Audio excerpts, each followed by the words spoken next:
Hello hi అండి అందరికీ welcome to our channel. మరొక రెసిపీ సింపుల్ అండ్ ఈజీగా చేసుకోవచ్చు.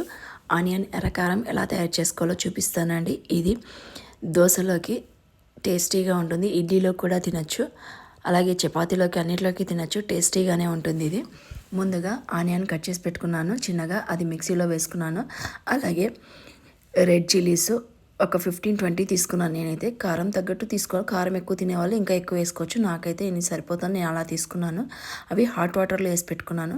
అవి కూడా తీసి మిక్సీలో వేసి, అలాగే ఒక నిమ్మకాయ సైజ్ అంతా చింతపండు కూడా వేశాను నేను. అందులోకి ఒక అరకప్పు బెల్లం కూడా వేశాను. అందులోకి టేస్ట్కి తగ్గట్టు సాల్ట్ కూడా వేసి మిక్సీ చేసి పక్కన పెట్టుకోవాలి.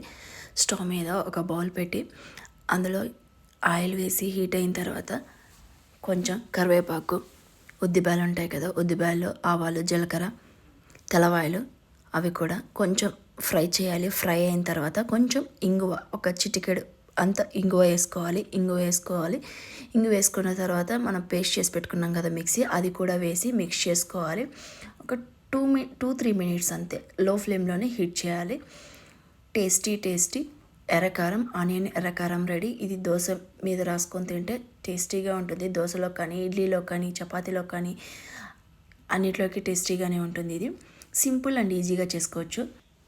ఈ వీడియో నచ్చినట్లయితే మీరు ఒకసారి ట్రై చేయండి. ఇది ఒక 1 వీక్ 10 డేస్ వరకు నిల్వ ఉంటుంది. ఓకే అండి, బాయ్ అండి అందరికీ, బాయ్. అలాగే ఒక లైక్ కొట్టి సబ్స్క్రైబ్ చేసుకోండి.